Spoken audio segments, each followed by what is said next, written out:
There is a fifth dimension beyond that which is known to man. It is a dimension as vast as space and as timeless as infinity.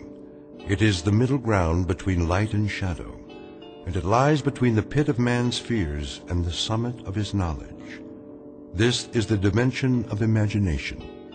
It is an area which we call the Twilight Zone.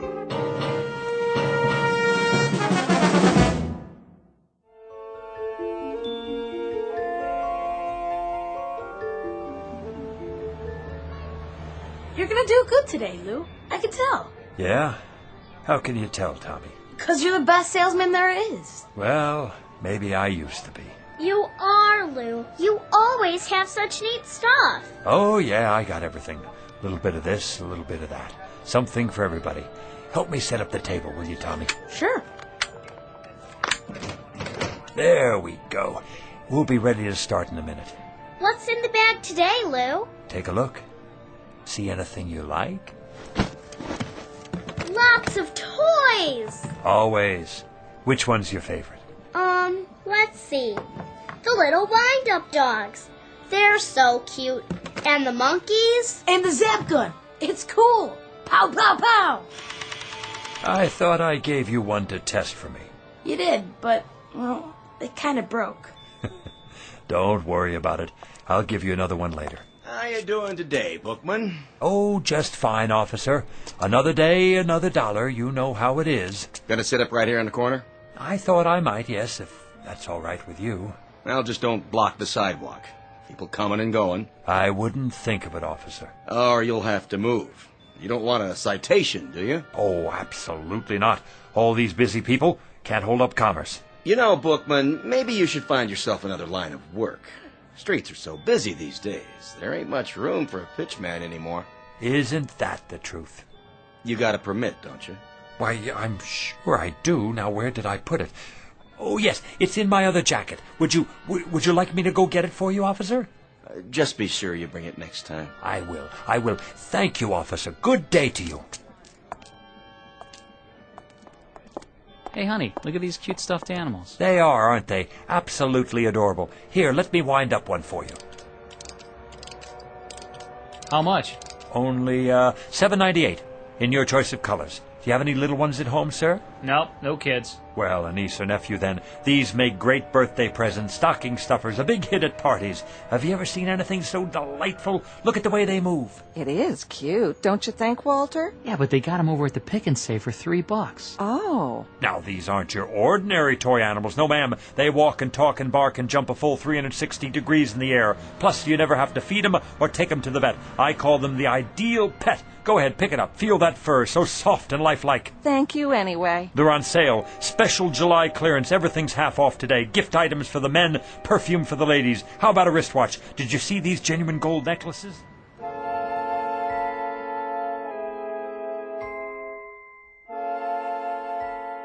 Street scene.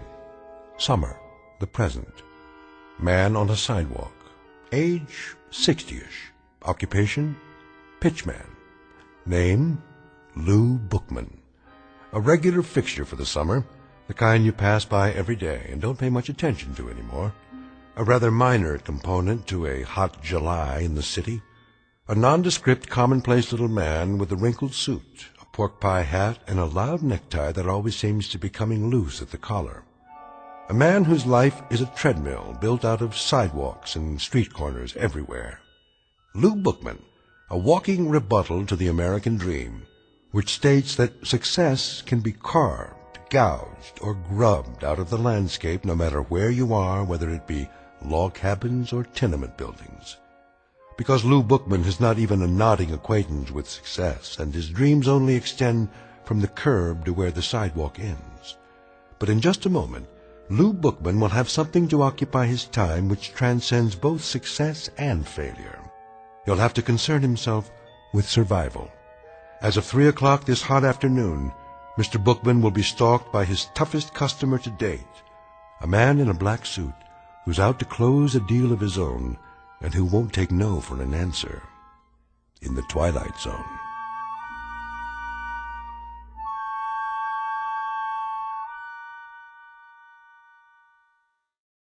And now, The Twilight Zone, and our story, One for the Angels, starring Ed Begley Jr., with Stacy Keach as your narrator.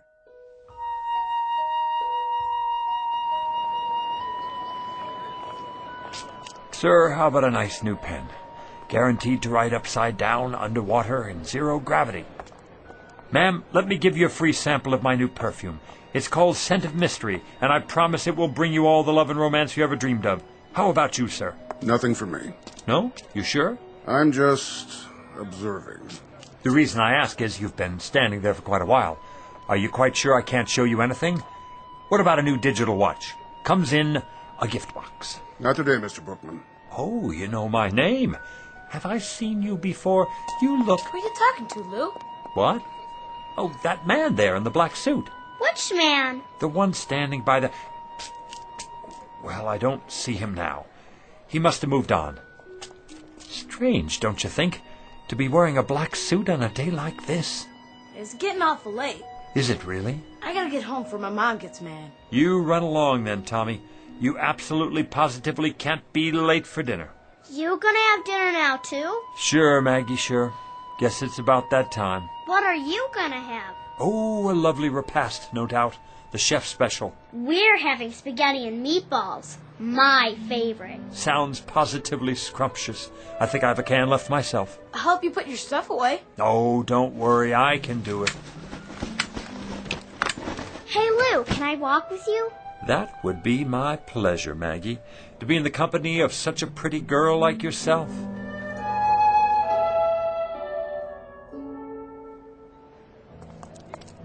Hey, Lou. Hey, it's Lou. Lou. What's going on, Lou? Hey, wanna play with us, Mr. Bookman? Come on. I'd love to, children, but I must get home to my plants. Delicate creatures, you know. Your plants? My wisterias. They've been cooped up in this heat all day. Oh, so what? Show us some toys. And magic tricks. I don't have much magic left. And the zip gun. I want to see the fuzzy doggies. Carrie, is that a new bathing suit? Yeah. Well, don't you look nice? And Bobby, where have you been? I haven't seen you all week. I was sick. Then you shouldn't play in the water like that. I'm all better now. Let me feel your forehead. Why, what's this? A quarter stuck behind your ear.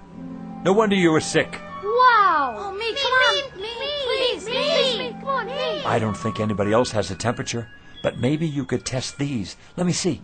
These rings, to be sure they're okay. All right, toys. Yes. Oh, they may look like toys, but they're not toys you can buy at the 5 and dime. Anybody can sell toys, but these, my young friends, are very, very special. Did you know they're among the wonders of the world? Go ahead, Lou. Give them the pitch. Young ladies and gentlemen, the rings you now have on your fingers come from a remote corner of the Tibetan mountain country. Do you know where that is? No. Well, it's where the wisest people in the world live. The jewels are pattern-shaped and forged by strange little men who work underground, far from the light of day. Some folks call them... The Moly Men. Right, Bobby, the Moly Men. They use magic words and incantations to produce what look like toys, but each and every one they make has extraordinary powers. What kind of powers? The power to keep a person young forever. Science can't explain it. Your teacher wouldn't believe it. Your mother and father either, but it's true. And when the Moly Men are finished, they say the magic words. Mini tekel. Words that hold a strange power from another world, the power of the life force. Watch the jewel in the ring. When it changes color, something is about to happen.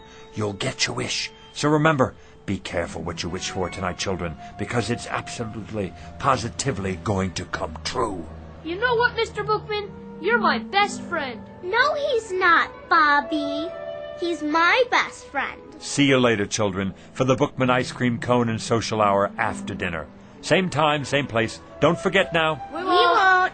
Come on, Lou. I gotta go home.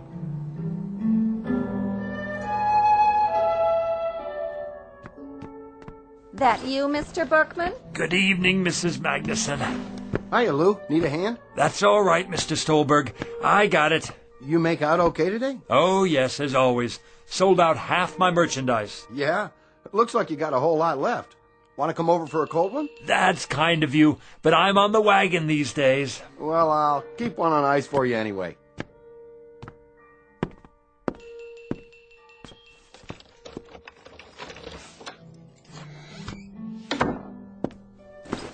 Hello, my beautiful wisterias. And how have all you been today?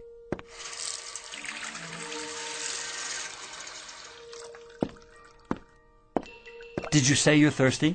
I'll bet you are. Here, have a drink of water on me.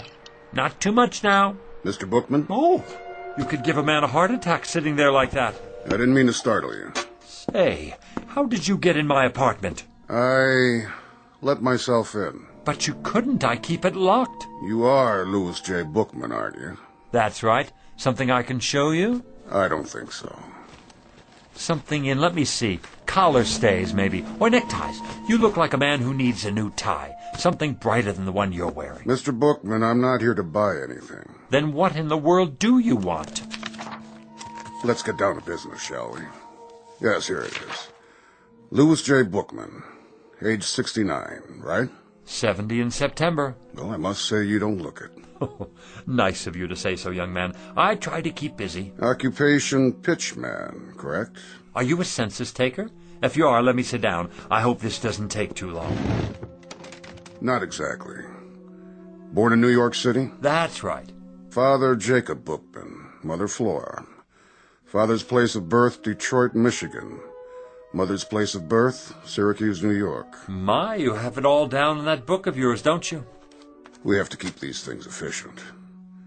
Now today is the 19th of July, and your departure is at midnight tonight. My departure? Excuse me. Go right ahead. Hi, Maggie, darling. My doggies broke, Lou. Let me see. Oh, here's your trouble right here. See this little cogwheel? You pushed down on the key when you were winding it. Can you fix it? I can try. Yeah! Oh, Lou, you're so smart. You can do anything. Hear that, mister? Mm-hmm. I'd introduce you to, but I don't know your name. No need. I think I got it now, Lou. Thanks. You're very welcome. Oh, this gentleman has come here to ask me a lot of questions. You're not the police, are you? Hardly.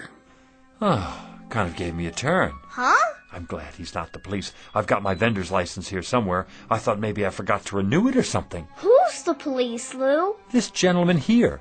What gentleman? That one in the other chair. Which chair? Mr. Bookman, she can't see me or hear me. Why not? Why not what, Lou? Why can't you see him or hear him? See who? It works great now, Lou. Thanks a lot. See you after supper, huh? Wait a minute. What about our manners? Aren't you going to say goodbye? Oh, yeah. Goodbye, Lou. Thanks. I mean to the gentleman. Oh, it's a game. I get it. The Invisible Man. Goodbye, Mr. Invisible Man. See you, Lou. I can see you, yet she can't. Only those who are to accompany me can see me. Understand my words, Mr. Bookman? Only those who are to accompany me. I'm still not sure Now then, don't you think you'd better start making your arrangements? Arrangements for what? For your departure. My departure where? You still don't get it. I just never understand you people. You get this idiotic notion that life goes on forever, and of course it doesn't. Everyone has to go sometime. Go? You don't mean... That's right. No, that's ridiculous. I don't have time. I'm a busy man, a very busy man. Let me make you a cup of tea before you go. No, thank you. Take a look around. You can see how busy I am. My flowers, for example. I have a green thumb. Whatever I touch, well, it grows. If I do say so myself. I won second prize last year at the YMHA Flower Show. See the plaque on the wall? Wisteria, open class. Oh, nice. Nice? Is that all you can say? Look at them, will you? You've never seen flowers like these. And what I further don't understand is how little you appreciate the nature of your departure. I thought we were finished with that subject. Think of the poor souls who go in violent accidents. These are the non-precognition victims.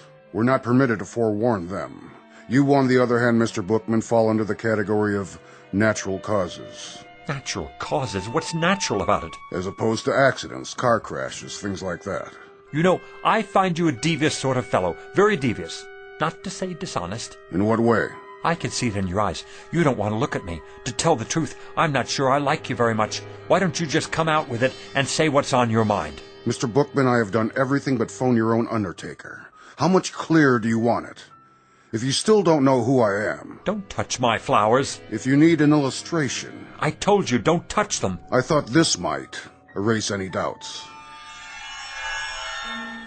You touched one and it wilted and died right there on the spot. Sorry. That was unavoidable. It actually turned black. Do you mean your death? Exactly, Mr. Bookman. Now shall we get down to business?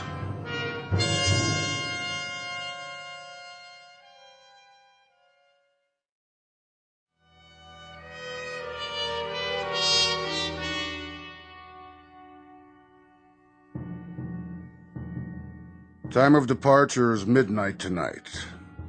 I trust that will suit you. Did you say tonight? The preordination is for death during a nap. I presume this, too, will meet with your approval.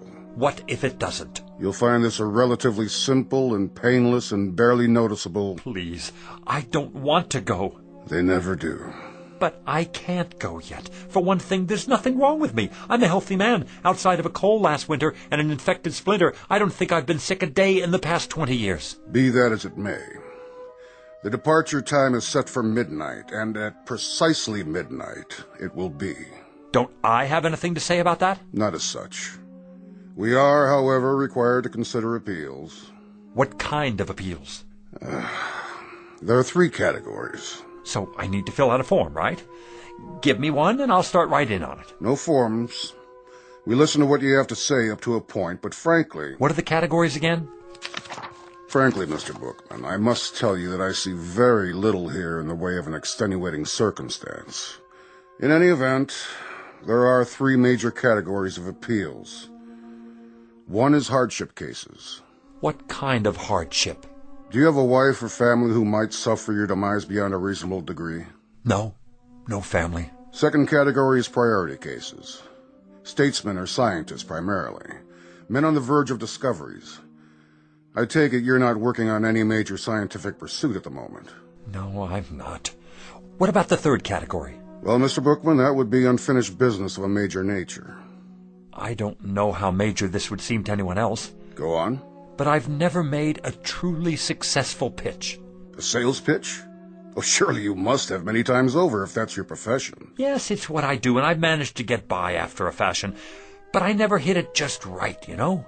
I'm not sure The man I learned from back in the Carney, he had it. He could sell igloos to the Eskimos. But what I'm talking is a big pitch. One where it finally all comes together and the words just flow off my tongue. Not just any words either. Something I believe in. Something so good that people won't have a choice. They'll have to listen. A pitch so big the sky will open up. A pitch for the angels. I guess that wouldn't mean much to you.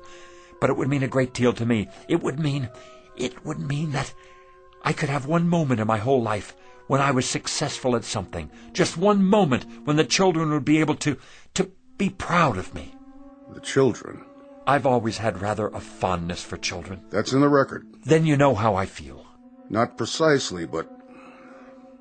The problem here, Mr. Bookman, is that you'd require a delay until... Until I could make a pitch. The kind of pitch I told you about.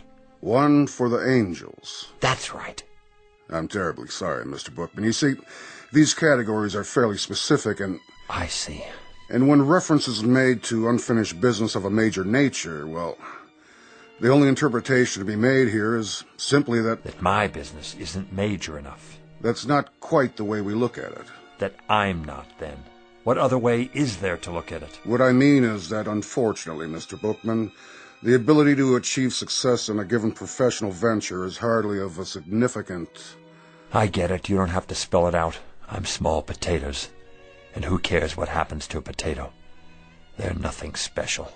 We try to approach each case on an individual basis. Only some are more individual than others. Oh, don't worry about it. I've heard the same thing all my life. We go out the way we came in. Since I never had that much to start with, that's how I'm supposed to leave. It's not your fault. You're just doing your job. Means a great deal to you, does it? You could say that. Uh-huh. It would be highly irregular. So's this whole thing, if you ask me. But under the circumstances, I believe we might... Yes? We might be able to grant you a one-time delay, Mr. Bookman. A conditional one, you understand. Until? What do you mean, until? Until you've made this pitch you're talking about. I can stay alive until then? That's the arrangement. I'll have to think of some way to write it up. You do that. As for me, I think it's a fine bargain. More than generous, frankly. It's been awfully nice talking to you, mister. I didn't get your name. About this pitch, Mr. Bookman. Yeah? When might we expect it? When? Soon. What does soon mean to you? That's hard to say. Gets into definitions, doesn't it? You have a dictionary with you? No, I didn't think so. But it's a pretty simple word when you get right down to it. Soon means in the near future, the very near future. Not right away, though. And after a while, it's all relative, isn't it? Soon compared to what? A week? A month? A whole life? Mr. Bookman. That's open to interpretation, you see. So my answer to you is, maybe not this year, maybe not next year either, but soon. Mr. Bookman, I have a very odd feeling that you're taking advantage of us. Do you? Do you really? That's a pity. Because I am. Mr. Bookman. I just won't make any pictures at all. Didn't think of that, did you? As long as it's up to me, I won't even hardly open my mouth. I don't have to if I don't want to. That's the term, so you run along now. Think you'll get me, huh? Well, I have no intention of... Really, Mr. Bookman? How did you get back in here? I locked you out. This is much more serious than you imagine. I have to go now. I promised to meet the children. We have a kind of social club, you know. Ice cream and stories. Lots of stories. Right down there on the stoop. It's much more complex than you realize what you've just done. What you think you've done. See you sometime. I'll let you know when. Here we've gone out of our way to help you, and this is the way you repay us. Bye now. Mr. Bookman, it won't just end here, you understand. There'll be consequences. You'll see. FYI, that means for your information. You have made your bed, and you shall now sleep in it. You say I won't go until I make the pitch? Well, all right. You'll have to wait till I make the pitch. And young man, and this I can say to you without fear of contradiction, you have got a long wait. That may well be, Mr. Bookman. But since you won't come with me, we've been forced to select an alternative arrangement.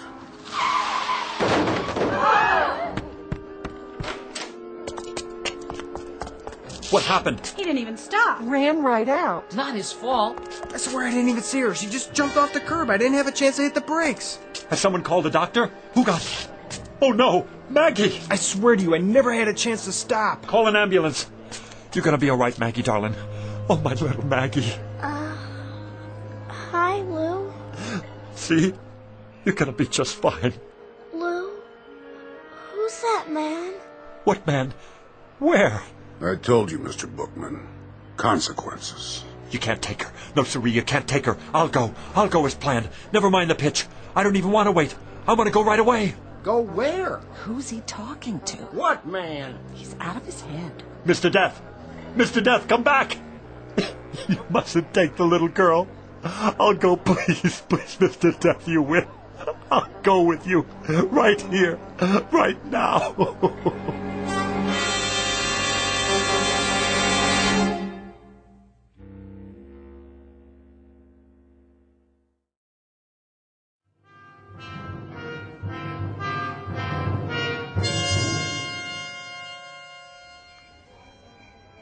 I wonder how she is. A little girl? Yeah, how is she? Poor Mrs. Polanski. Look, here comes the doctor. How is she, Doc? I don't know. What do you mean you don't know? She's a mighty sick little girl. Brave, too. Shouldn't she be in a hospital? That's just it. There's no particular trauma. In fact, there's hardly a mark on her, except where she fell and scraped her knee. Then what is it? Something's going on with her fighting spirit, as it were. That's not a medical term, of course, but I think we'll know in a few more hours. If she hasn't hit a crisis by then, I'll move her to a hospital bed. A few more hours? Around 12 o'clock. 12 midnight, you mean? I think by then we'll know. He won't get in. Who, Mr. Bookman? I'm gonna wait right here, so he can't get in.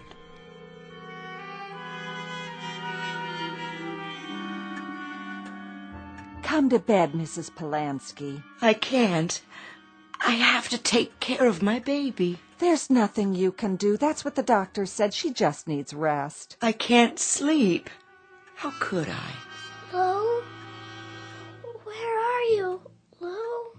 Is that Mr. Bookman she's dreaming about? Such a nice man. He's like a grandfather to her. But he can't help her now. My precious little Maggie. Lou? Help me, please.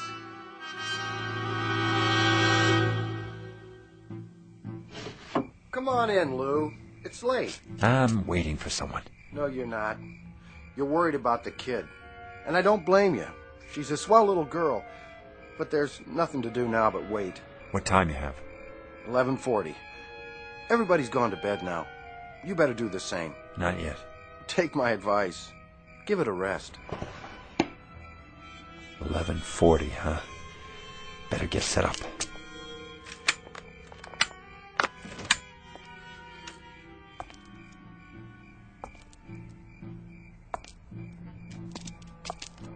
Who's there? Good evening, Mr. Bookman. Thought I'd see you again. You got business inside? I most certainly do. It's 11:45. In 15 minutes it will be midnight, the time of my appointment. Mr. Death, the little girl's only 6 years old. Please, you don't have to do it. I'm ready. I'm sorry, Mr. Bookman. But I'm ready now. We had to make another arrangement. It's impossible to change at this point. She's to come with me. So you see, I must be in there at midnight. And if you're not in there by midnight? That would be pretty much unheard of. If I didn't get there at precisely 12 a.m., then the whole timetable would be upset. Oh, my, no. It's unheard of. Nice pocket watch you have there. But have you thought about digital technology? A wristwatch? It's more efficient, if you ever need a good one. What are you doing, Mr. Bookman? What am I doing? Oh, nothing. Just setting up a pitch is all. At this time of night? Oh, I very often have a late night sale. Very often. Not many customers out and about. They come, they show up. You're here, aren't you? Oh, yes, I'm here. But I'm afraid I'm not much of a customer. How do you know? Have you ever seen my stock? Now you take a tie like this one right here. Like what? Like this tie. Looks like a toy dog to me. Oh, excuse me. Here, this is what I meant. Now you take this tie. I already have several. Go on. What does it look like to you? It looks like a tie. Feel it. Mm-hmm. So? If you'll feast your eyes, my good man, on what is probably one of the most exciting inventions since atomic energy, a simulated silk so fabulous as to mystify even the ancient Chinese masters, not to mention the silkworms, a perfection of detail, an awesome attention to fit and finish, a piquant interweaving of gossamer softness, absolutely and positively the smoothest substance ever to embrace the human neck. If it's a synthetic, as you say... Come closer. I can't hear you. How did the manufacturer get it so soft? It's the thread, of course. The thread? I'll answer all your questions in just a moment, but first let me explain the applications of this magnificent invention.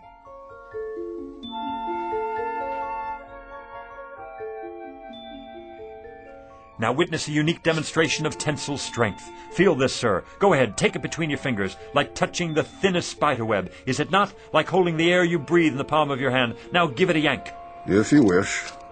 There, you can't break it. As strong as steel, and yet as delicate as shantung silk. No mere synthetic substance, but a molecular blend of atoms the like of which has never been seen. Actually, it is surprisingly strong. Where did you say this was made? Let me answer your question, sir.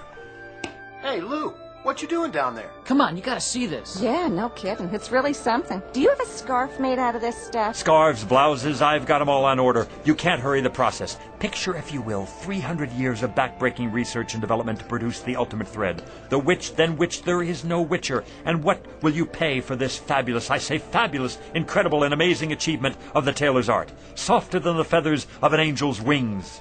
Expensive, no doubt. $20?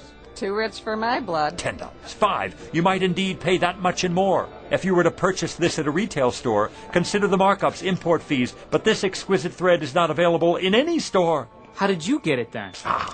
I have connections in the government, you see. It's smuggled in from behind the bamboo curtain by Oriental birds specially trained for ocean travel. Each one carries a minute quantity in a small capsule underneath their ruby throats. It takes 832 separate crossings to supply enough thread to go around one single spool. But tonight, as a special get-acquainted offer, and to help advertise the product, I'm giving away a limited number, a very limited number, not at $20, not at $10 or even $5, but at the ridiculously low price of $1 a spool. If you promise to take it home, test it out, and tell your friends. I'll take all you have. No, you don't. What about me? I gotta have some of that for my wife. Wait, that's not all. Everyone who purchases a spool of this thread gets a free bonus pack of imported sewing needles and a gold anodized thimble. One size fits all. Gather in close now. You got change, Lou? Sure I do. You, ma'am. Sir.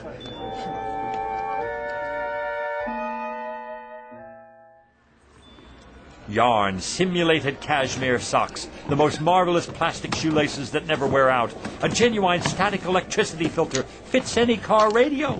I gotta go. No more cash. Me too, if I can carry all this stuff. Suntan oil, nose hair clippers, eczema powder, athlete's foot eradicator. I'm getting sleepy, Mr. Bookman. Good night, and thanks. Wait till I show my daughter what I got. How about you, sir? I have so many things now. I don't know how I'm going to bring it all back. One last item, especially for you, the pièce de résistance, an item never before offered in this or any other country. I can't imagine what else you could possibly show me. One live, guaranteed, genuine human manservant. How's that? For what I ask of you, sir, you receive a willing, capable, worldly, highly sophisticated, wonderfully loyal right-hand man to be used in any capacity you see fit. Say again? I don't... Louis J. Bookman at your service. The last model of his kind. He comes to you with an absolute guarantee. All parts interchangeable. A certificate of extended warranty. Eats little, sleeps little, rests only a fraction of the time. And there he is at your elbow, ready to do your bidding, at your beck and call whenever needed. Mr. Bookman, you are a persuasive man. I challenge any other store, industry or wholesale house to even come close to matching what I offer you here. Because, my dear man, I am offering you...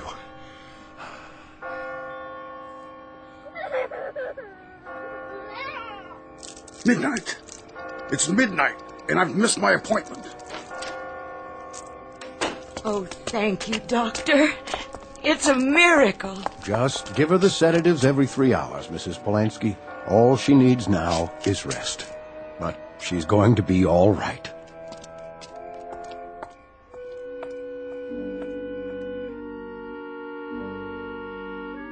One minute past 12, Mr. Bookman, and you made me miss my appointment. Thank God. A most persuasive pitch, Mr. Bookman. An excellent pitch. It had to be to make me lose track like that. The best I've ever done. The kind of pitch I've always wanted to make. A big one. So big the sky would open up. A pitch for the angels. That's right. A pitch for the angels. I guess it's my time now.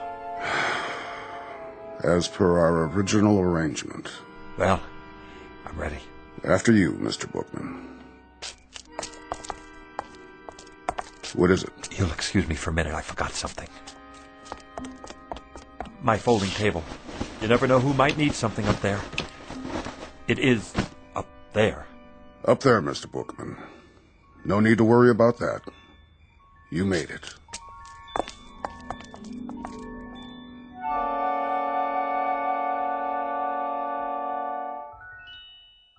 Louis J. Bookman, age 60-ish, formerly a fixture of the summer, a rather minor component to a hot July. But throughout his life a man much loved by the children, and therefore a most important man. Couldn't happen, you say? Probably not in most places, but it did happen in the Twilight Zone.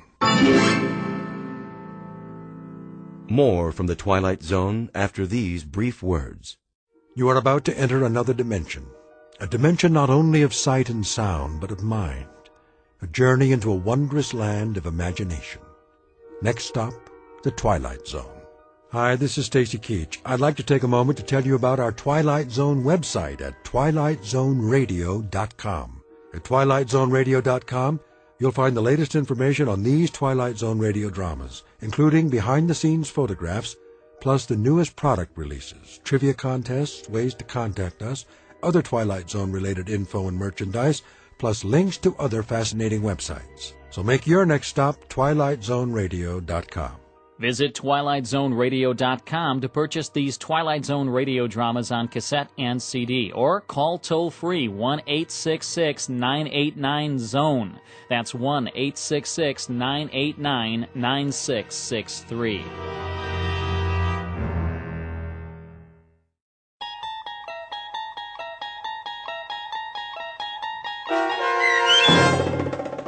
One for the Angels, starring Ed Begley Jr., with Stacy Keach as your narrator, was adapted for radio by Dennis Etchison and based on a script by Rod Serling.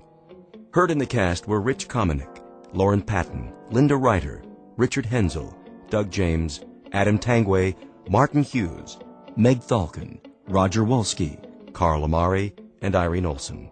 To learn more about the Twilight Zone radio dramas and to obtain audio cassettes and CDs of these programs, visit our website at twilightzoneradio.com.